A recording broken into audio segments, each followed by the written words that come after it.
for December 26th, coming to you from Meadow Mill. I'm Amanda, and this is Alan. You can join us here every Tuesday at 12:30 for your weekly news roundup and a discussion of current events. Please feel free to comment and ask us questions in the fields below. I'm obviously freezing, hence the scarf, but I even made them turn off the fan in here. I do have shelter and a roof over my head, though. It is dangerously cold out there. Yes. Well, a code blue alert has been issued for Baltimore through Thursday morning as temperatures are expected to fall into the teens with wind chill, according to officials, Baltimore City officials. Code Blue is a multi-agency effort to reduce hypothermia deaths by protecting vulnerable populations from extreme cold weather, according to WJZ-TV. Baltimore City Health Commissioner Lena Wen said extreme cold temperatures can permanently injure or even kill. Hypothermia or low body temperature can be just as dangerous as extreme heat, so it's important to stay indoors in heated areas. Please be sure to check on your elderly neighbors to ensure that they have heat and power. In 2016, 11 people died from hypothermia in Baltimore City, according to the press release. This winter, there has been one death from hypothermia. So here are some tips to keep in mind. One, wear multiple layers of loose-fitting clothing. Always wear a head covering like a hat or scarf. Very good. When outdoors. Of course, you're not outdoors right now. No, but it's still cold. Drink plenty of fluids and avoid alcoholic beverages, even during the holiday season, right? Or if you have a cold. Right. Protect yourself against falls in icy or snowy conditions. Mm-hmm. Check on those who are the most vulnerable, including kids, the elderly, and the chronically ill. And provide appropriate shelter for domestic animals. I would 100% always rather be really, really hot than really, really cold. Yeah. I think you can just keep bundling up when you're really hot. Cold, once it's in there, ugh. Yeah. I got hypothermia one time, and it was really unpleasant. Glenn doesn't agree. It doesn't work. What do you mean? You don't keep bundling up when you're hot. You bundle Oh, when you're oops, cold. that's That's not what what she I meant. meant. That's what she meant. You're right. I totally did that all backwards. But you're talking what about I meant is you can take all your clothes off and you feel better. But when you're cold, once you're We're going into TMI territory here. Now, I can't make any sense. Anyway, I think we have some breaking news to talk about. Yes, we just reported on jmoreliving.com that the Suburban House, an iconic restaurant in the Pikesville area, has closed after nearly 8 decades of operating. That's it started crazy. in East Baltimore, and then it moved up to Pikesville in the 60s.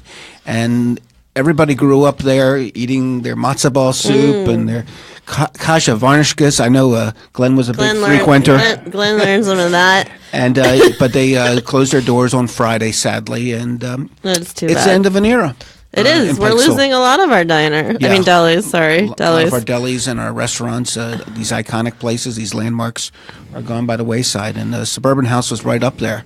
Of course, they had that fire in 2009, and that was the end of one era for them, and this is the other. Right. That's how it goes. And people used to go there and play mahjong, right? They played mahjong. There were political election night campaign headquarters there, and I knew people had their bar mitzvah receptions there. And it was a big place on Sunday morning to go with your family, and they had these huge breakfast platters. So it's really the end of an era for Jewish Baltimore. That's too bad. But life rolls on. It does. And it might say something about our changing food tastes as well. Yeah. I mean, I still like a good matzo ball soup and whatever, but yeah. I mean, of course, delis are still opening. We just had a new deli open in Baltimore, so it's hard to say whether it's just delicatessen fare is falling out of favor or there are other reasons. I talked to Mark Horowitz, the owner, recently today, and he said he couldn't go into it, but he said business was still good. So I don't know. All right, well, that's just too bad. Let us know More about matzo your ball soup. I could use some right now in a thermos. Let us know about your favorite memories of Suburban House and what you like to eat there. And yeah, so in better news, something that I definitely contributed to this season. Well, retail sales are up. Yay! Shoppers who are feeling good about the economy and spending more than expected on items such as kitchen gadgets, toys, and coats could make this the best holiday season in several years, according to USA Today. That's good for retailers, of course, but customer sentiment could shift again based on how they feel about the tax overhaul and how it affects them. Right. Tax cuts means some shoppers may have more money in their pockets, but they could opt to save it instead of spending it. Experts have issued rosy forecasts for the season. Unemployment, of course, is at a 17-year low, and consumer sentiment has reached its highest level since 2000. Shoppers are spending at a pace not seen since the Great Recession, according to Craig Johnson, president of the retail consulting group Customers Growth Partners. Meanwhile, Jack Kleinhens, chief economist at the National Retail Federation, predicts that retail sales will meet or exceed the trade group's holiday forecast, which could mark the best performance since 2014. So that's good news. That's awesome news. And I was working holiday retail all month and last month, and it showed. You could tell it was busy, and people were not worried about buying. I mean, they were loading up. I just noticed Carol Zorgan commented on our Suburban Carol story. Sorgan. Good She friend. said when her niece was little, they always gave her free cookies at the old location. And she loved being fussed over and looked forward to their matzo ball soup. And back in her high school days, date night was frequently a movie at the Pikes and a bite to eat afterwards at S&H. Especially after going to Painter's Mill Music Fair. Oh my gosh, People would go that to place. And sometimes you'd see celebrities at Suburban House afterwards. That's cool. That would be That's dining there. cool. Thanks for the comment, Carol. Thanks, Carol. All right, so Hope you're doing anyway, about the retail stuff, thumbs up if you spent more on gifts this year than Yeah. the last few years. I might have. Charge it. And Good news. and tell us if you did the majority of shopping in store or online. I did half and half, I think, this year. And then I didn't do a huge amount of online stuff. Online's not as much fun shopping. I like to touch and feel and yeah. So if you're just trying to Flying around. yeah, this is Jane Moore's Need to Know on Facebook Live. Share, like, and follow at hashtag Jane Moore Need to Know. So, Alan, the list, JTA's list of 2017 moments that mattered most to Jews is out. Can you guess what some of those might have been? Well, I have to think one of them would be President Trump's recognition of Jerusalem. And pretty much anything Trump related was one of them things that mattered to Jews Trump this year. makes good copy. You can't take it away from him. You can't. The comedians love him. So Comedians and the media. So yeah, you have him taking office was one of them, and then his first overseas trip. Remember what a debacle that was, and then he froze pluralistic Western Wall agreement, and the recognition of Jerusalem as Israel's capital. What else do you think was on there? That Jews cared about? Yeah. I'm trying to think, because it was not a big news year for Israel besides the Jerusalem recognition.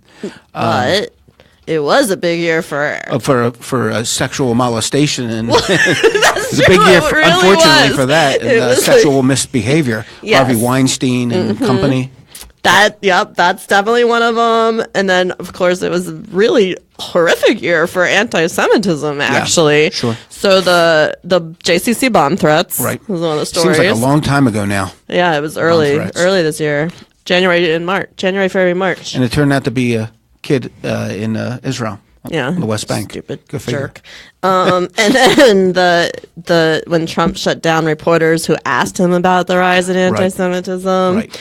And then the neo-Nazi rally in Charlottesville, of course. Right. So the other stories on this list are the Chicago Dyke March banning 3 women for carrying flags with Jewish stars. Right. And then Hurricane Harvey flooding Houston. Right. And, of course, Hurricane Maria, I would think, also. Well, that wasn't Didn't affect as much. I mean, the whole Jewish community was affected in Houston. Right. Oddly. Absolutely. But you're right. The Puerto Rico was affected. So I totally and the Virgin Islands too, because we actually have a story up about that. We do. You're right, and they're still recovering, right? Yeah, it's a mess. It's still a mess there. So yeah, I totally just stepped all over your little part there. So I'm just Yes, going to you keep going. Go for so it. there was also a list of the 7 most heartwarming Jewish stories of 2017. Yeah. Do you remember tell. any of those? No, those I don't remember. Maybe if you told me, I do remember this one story that you have here about the Jewish woman comforting a child on the airplane. That got a lot of play. Yeah. So there was, he was autistic, and she cradled him, I think. Right. Very sweet story. Yeah, so that was nice. I You need don't good news really like sometimes. I don't care for heartwarming stories that much. but People love them. yeah, well, I mean, it's true. You don't get enough of those, so it's refreshing. So much bleak stuff out there. There was apparently an Orthodox Jew building bridges with his Yemeni Muslim neighbors. I don't remember that story. Oh, Me no. either. No. And then a 6-year-old girl sending painted rocks to decorate vandalized Jewish cemeteries. There was a lot of Jewish cemeteries that were vandalized this Yeah. year. That was also a trend. I do remember this story. The dog saved a couple from a fire at a kosher supermarket. You remember that? Vaguely. I sort of remember that. It When was was that? London. It was in London. Oh, in London. Okay. I don't remember when that was. It sounded almost like a tall tale, you know? I know. Well, people love when dogs save. Right. Animal stories are big. Yes, and speaking of, in Israel, a monkey and a chicken became best friends. So that was a good one. Well, the monkey and chicken can become friends. Why can't the Palestinians Why and can't we Israelis? have world Jeez, peace? yes. Monkeys and chickens are representing all of us. And then No reason. This is actually a favorite of yours. The woman who distributed mezuzahs Oh, yeah. after Hurricane My friend Harvey. Chava Galor. Yeah. Right. Okay. So those were some of those. You can see our list online at the site. I should also note we have a review of all of our 2017 cover stories up, which is fun to look back on. They're pretty good. You guys did some good stories this year, Alan. Thank you. You're welcome. We're trying. And we have a list of the top 5 most viewed J. Moore stories, which, Do tell. do you have any guesses? Mr. Saul has to be up there. So, yeah, everyone in the world loved Mr. Saul. I loved Mr. Saul. Right, everybody loves Mr. Saul. Yeah. I have to think. I wrote about this waitress who had formerly worked at Fields Pharmacy. She would have been up there, but she got knocked out. Okay. But that was a good one. Anything by Olesker. I mean, he's. Well, the Ivanka madness that happened. when he saw Ivanka at the train station. That's on the list. Great stuff. Yeah. All right. I'm going to leave the rest for people to go find. Okay. So tell us more. Okay. So more about the Google Trends? Yes, tell us about those. Well, Google compiled its annual list of what's trending in 2017. In the United States, its top searches were Hurricane Irma, Matt Lauer, the late Tom Petty, Sad. the Super Bowl, and of course the massacre in Las Vegas. Right. The top searched people of the year were, of course, Mr. Lauer, Meghan Markle, who I thought had some kind of Jewish ancestry, but Amanda told me that was actually a bit of a tall tale itself. Yeah, some rumor that spread and got out of control. Harvey Weinstein, of course, Michael Flynn, Unfortunately. and of course Baltimore's own Kevin Spacey. There's so much. Yeah, none of that's for a good reason. Well, I guess Megan can celebrate. The Meghan rest was of it good, is not right. for a good reason. They also compiled the top news-related searches, top actors and athletes, and top movies and TV shows. And since you bring that up, Yes. I'm going to go ahead and give us a Gal Gadot moment of the week. All right. So the top actors were number 1, Meghan Markle, 2, Kevin Spacey, number 3, Gal, All right. yay! Wonder Woman. 4, Louis C.K., because he was bad too. Jeez. And 5, Meryl Streep, because she claims not to have known about Harvey Weinstein's stuff. And then movies, number 1 was It. Number 2 was Beauty and the Beast, which I don't even understand why anyone needed to search for that, but okay. and can you imagine trying to search for It? That is not a Google-friendly term. Number 3. True. I mean, that's horrible. It's a little tiny word. How are you going to find anything about that? Number 3 was Wonder Woman. Okay. Yay! And 4 was Get Out, which was great. If you haven't seen it, you need to go see that. It's on Netflix now, I think. Okay. Is it? I think it is. Get Out. Yeah, really good. Like social commentary. It was like a pseudo horror, but it's really social commentary about racism. Okay. I'll check it out. It's the guys that I like so much. Whose names I can never remember. Key and Peele. Yes. Yes. Oh. Jordan Peele. Yeah, they're great. Yeah, they're awesome. And then number 5 was Justice League. All right, so those are fun. What about TV? Oh, you wanted me to tell you TV? You didn't. I didn't know I was telling you TV. I would hope that marvelous Mrs. Maisel is on there because I just finished watching the last episode of it, and it's a very good show. I don't think I have the Amanda TV would in love it front of me. because Gilmore Girls creator We've already Amy talked Sherman about this. Palladino created I it. can't stand her. All right, no, I don't know. I don't have Have it. you watched it though? No, I don't have. I need to. Next time I ever, it's on Prime, the isn't it? next time I ever make a boyfriend, my one requirement is that he gives me his Hulu and Amazon Prime passwords. That's all I'm looking for out there, you guys. That's Okay, it. that's not too much. I just want somebody to share some passwords with me. Okay. All right. So anyway, where are we? What are we doing? Oh, it's time. Oh no. Espanol. Yes, tell us before we do a J word of the day. Tell us about a Spanish something. Tell us. Tell you about a Spanish something? Tell Tell us these Spanish words. Okay, well, the Royal Spanish Academy added the words kosher and hummus to the latest update of the online version of its official dictionary. That's awesome. Yes. The words will appear in the next print edition of the dictionary of the Spanish language to be published next year. Spanish, Espanol, is the second most common language spoken in the United States. That is crazy. Which is the second largest Spanish-speaking country in the world after Mexico. That's nuts. So we beat out Spain itself. Did you hear this? Okay. Second. Glenn is flummoxed. He's not even paying attention, but Spain. Okay. So, right. So we are the second largest Spanish-speaking country after Mexico. Right. The Royal Spanish Academy is the main institution that establishes and reinforces the use of the Spanish language worldwide. Approximately 570 million people around the world speak Spanish.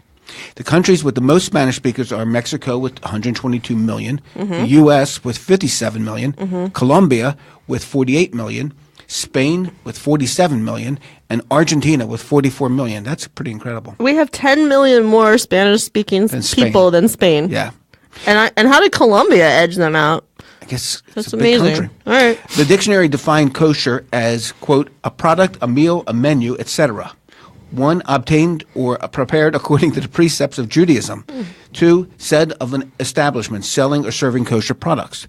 Meanwhile, hummus is defined as chickpea paste typical of Arabic cuisine, seasoned with olive oil, lemon juice, sesame cream, and garlic. I like hummus. Now you're making me hungry for I know. hummus. And we can't go to Suburban House to get it. No, but I don't think they. Did I Ever had any hummus? Hummus. Maybe I'm wrong. Did they ever have any falafel? Maybe not. No, I don't think that's so. not really deli That's not their food. scene. Yeah. Yeah. There's plenty of places that do nowadays. All right, we need to do a J word of the day. Okay. Well, the J word of the day is a Hebrew one. It's chacham. Chacham. I say it probably more Yiddishy than Hebrew-y, but it's chachem in Hebrew, probably, Chachem. meaning a smart person or a genius. So you might say, maybe so. That brother-in-law of mine, he may be good-looking, but he's no chacham. He's no chacham. Nope. I think Glenn is a chacham. Yeah. Some He's say. a big chacham. Some say yes. That's going to be it for us today. Remember to join us here Tuesdays at 12:30 for your Need to Know News Roundup. Don't forget to comment, like, share, and follow at hashtag JMoreNeedToKnow. Go to jmoreliving.com for more news updates. Stay warm and safe, everyone, and Happy New Year!